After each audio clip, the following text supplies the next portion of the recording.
Yes, honey, the queen is back, child. Listen, get comfortable, snuggle up, because I've got tea for you, child.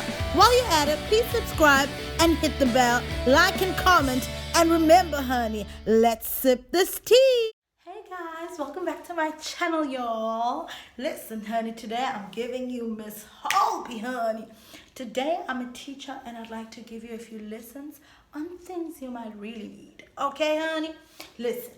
So a lot of people have been asking me since I put up the video about my house being broken into. Many people didn't know that I actually have a house. So a lot of people have been messaging me trying to find out how they can also just, like get into owning their own houses, okay? First of all, I've got very few tips that I want to share with you guys. I think if you're not going to save this video and keep watching it in your own time, then you should be taking notes. Because listen, honey, these are things that I was told by a very good friend of mine when I was initially looking for a house to rent, okay? And this house that I saw that I really wanted to rent was perfect, honey. It was home, honey. There was 3 bedrooms, there were 2 bathrooms, there was an open plan kitchen and lounge. Like, it was everything. And the master bedroom had an ensuite, so I was like, okay, honey, I need this house. But my one friend was like, do you understand the fact that you will be paying off someone else's bond? So I was like, you know what? I am too young to be worried about bonds and what else. I just want to rent this place, get a moment to feel. Do you know what I'm saying? So she was like, listen, child, no. I these are prescription glasses. I don't wear them when I've got a full face makeup, but these lashes, no. The lashes and the glasses, honey, they don't click. Anyway, so I'm gonna put my glasses right here because they're setting a mood, honey. Okay? So this very good friend of mine said, listen, you know what? Take your time and think about this. Go onto Property 24 and start looking at a range that you can afford. Okay? They say if your home loan is approved for, let's say, 500,000, your bond is going to be roughly 5,000 rand. Okay? And also add water and electricity to that and see what you can afford. I was in my feelings. I'm like, people like mingling in other people's problems. I don't want a house to buy. I just want to rent so that I can just start growing and start buying my own furniture. But anyway, I was upset and I went home and I did my research and I just met this beautiful, beautiful lady with a very good heart. And then she just took me through the process step by step and she taught me a lot. She is usually on Umhlobo Wenene in the mornings. I don't know which day. I used to listen to her when I first met her. She is such a beautiful soul, and we spoke about it and we got to an understanding where I realized she was actually on my side. So I'm going to share these tips with you guys so that you can also just maybe think about it. Maybe think about it. There could be a possibility that you actually can afford a house and you actually can afford your dream house. Okay, listen, I'm gonna give you 5 tips that you can use as you please. Okay, number 1 is be honest with thyself. Okay, don't do that. Don't act like you're more than what you are. When you're alone in your own space, allow yourself to understand or to be real with your finances. We all have financial obligations. Be honest with yourself. We can all have the same salary, but we've got different responsibilities and different obligations that some people can't get out of and some people can get out of with time.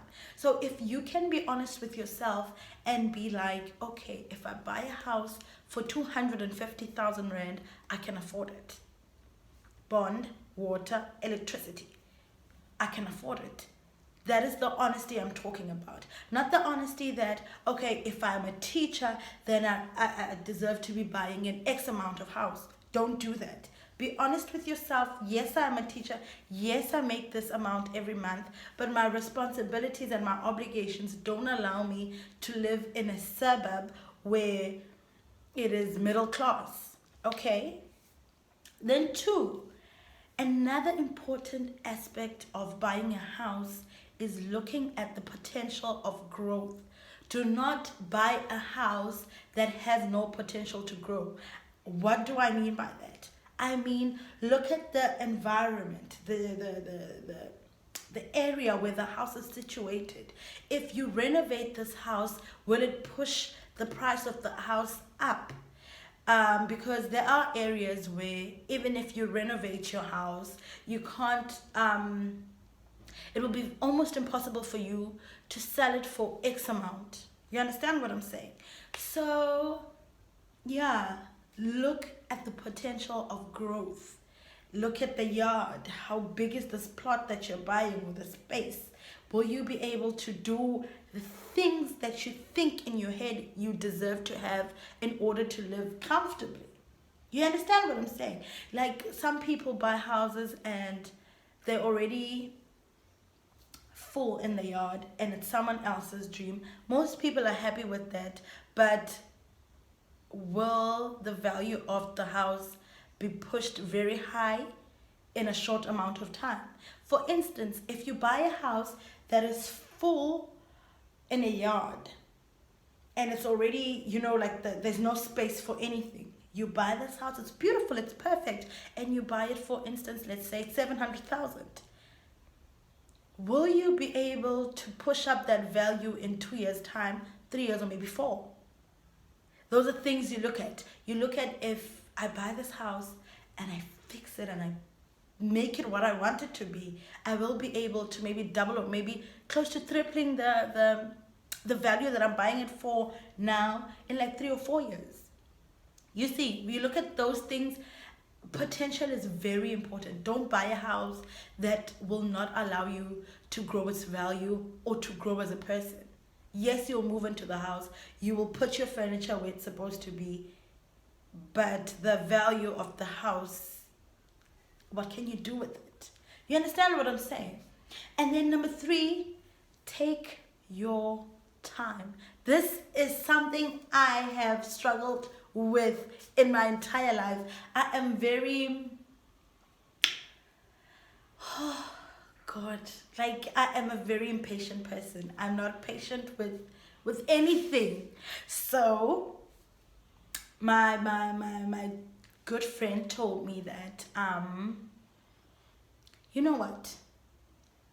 When it comes to buying a house, when it comes to putting an offer for a house,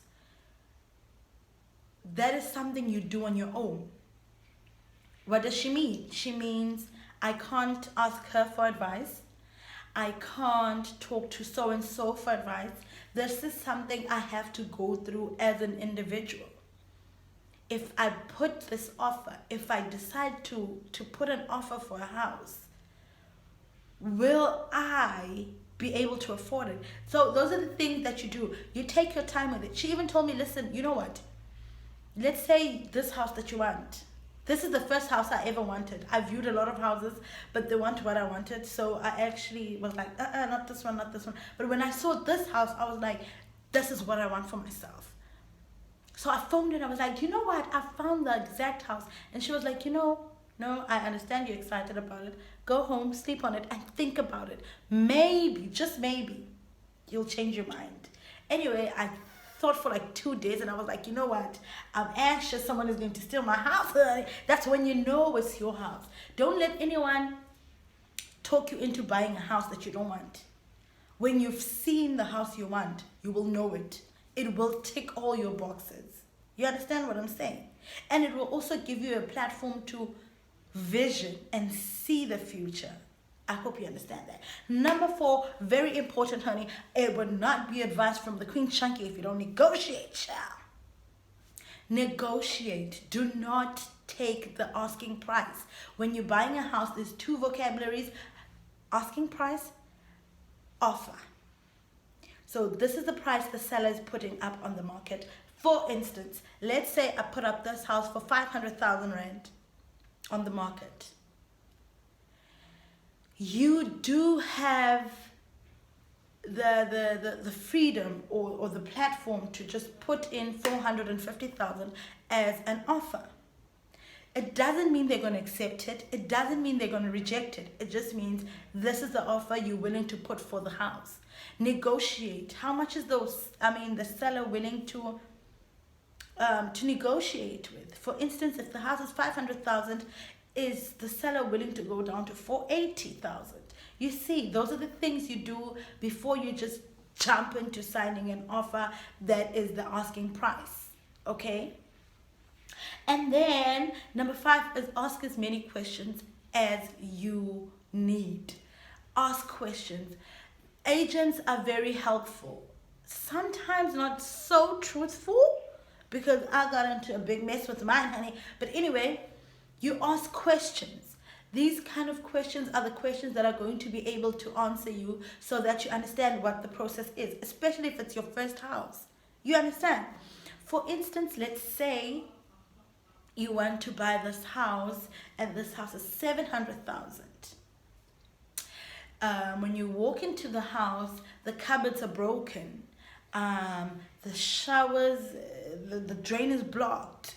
Those are things that you also need to look at when you're buying a house. So ask questions. Will the seller be able to fix the cupboard? Most sellers sell the houses as they are. So if the cupboard is broken, you're going to get it with a broken cupboard. But when it's time to negotiate, honey, you bring up those things.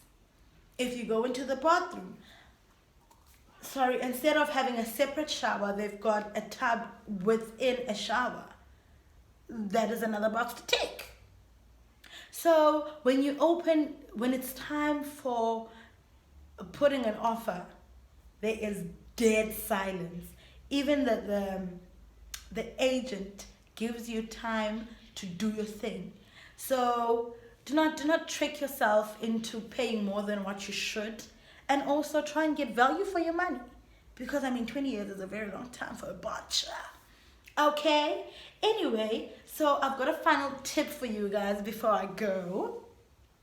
It says, if you can't buy it cash, the house now, then buy time. What do I mean by that? If you can't afford to buy a 500,000 rand house cash, wouldn't it be safer for you to buy time by taking a home loan, buying this house and paying back the home loan, instead of you just sitting and doing nothing about it? Think about it. We can get into this thing of property if we want to, but it takes a lot of time and it takes a lot of honesty with yourself. Do not put yourself in a predicament where you start despising your house. You can't afford to live the life you used to live. Like, for instance, this girl likes going on vacations. Now all of a sudden this girl's got this house, child. This girl can't go nowhere, honey.